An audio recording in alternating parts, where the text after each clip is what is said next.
All right, guys, welcome back to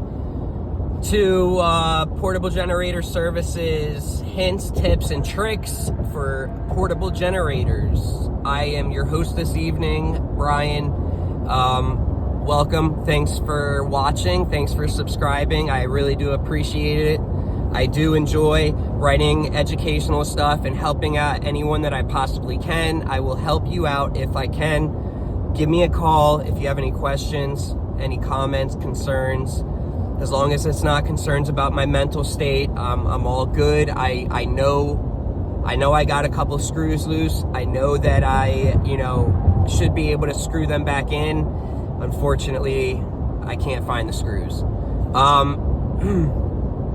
With that being said, we're gonna talk in this video about the controller side of your portable generator, of your inverter. They all have the same kind of setup. You're gonna have your push button to start your generator, or you're gonna have a key to go from off to the run position, and then there's that starting position where you would turn the key.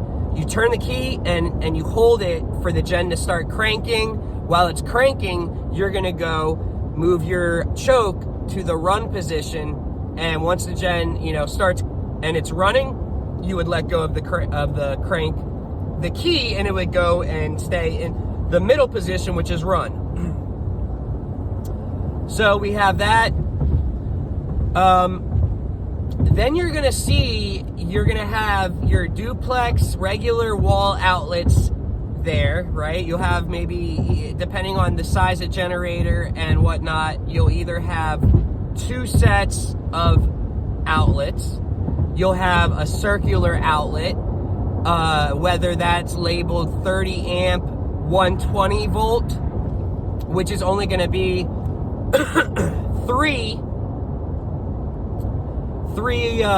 pronged inserts, basically. If it's a 30 amp 120/240, you're going to have 4 inserts on the plug, or the outlet, should I correct myself, outlet. Plug is what plugs into the outlet. On the generator panel, those are outlets. Or you'll have a 50 amp 120 volt/240 volt circular outlet. Again, it will have 4 inserts where the plug inserts into, right? But as you notice, then you might even have a main breaker switch. Either it's a circuit breaker on off, or a rocker on off. That, if you don't have that in the on position, when the generator is running, it will not allow power to feed your whatever you want it to power. You have to have that on for voltage to exit and go to whatever is plugged into your generator. Keep that in mind. Next, you're gonna see a lot of the newer ones have a plastic bubble next to each outlet. It's like just a plastic rubber boot, and you can push on it and it feels like nothing is there, right? Next to each outlet, you're gonna have one, and you push on it and there's nothing there. Well, what is that?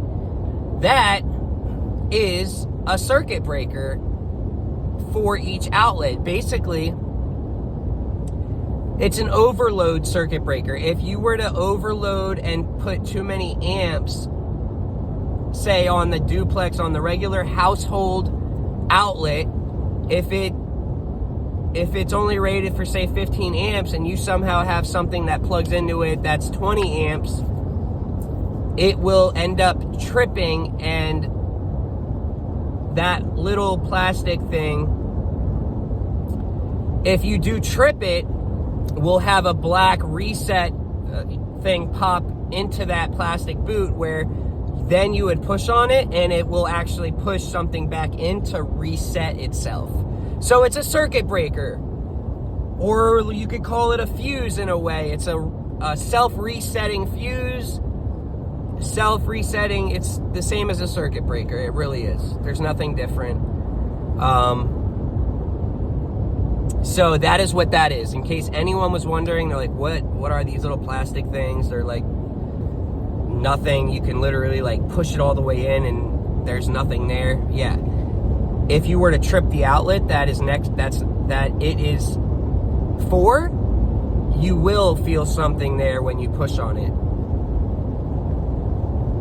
So keep that in mind. If you plug something in and you're not getting voltage, whatever you're trying to power does not turn on, well, number one, unplug it from there and plug it into some other outlet. Do you have voltage then?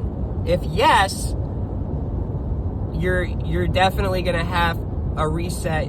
Your outlet is either tripped, or a wire is loose behind it, or the outlet is just done and it's not making connection anymore internally. So keep that in mind. That is a reset. It is just a circuit breaker reset, and it protects the outlets from, if the outlet is only built to handle 15 amps, if that's not there and you can use something that pulls 30 amps, you're gonna burn and melt down the outlet, which can easily cause damage or a fire to other things in there. It'll get extremely hot. The wiring is only rated for whatever it's rated for. Like I said, if there's a 15 amp outlet, the wiring is going to be 15 amps rated. And if you are pulling more, you're going to heat up the wire. The wire will melt the insulation. Then it's going to end up melting other wires or shorting out. And it's not good. So keep that in mind. Quick little informational videos on every little thing on the generator. Okay? That is it for today, class. Your homework is posted tonight. If you do not do your homework, especially you know who I'm talking about, I will reach out and have to contact your parents, and you will be getting detention, okay? And it's not funny. Do not laugh! Anyways, class, have a good day. We'll catch you on the next one.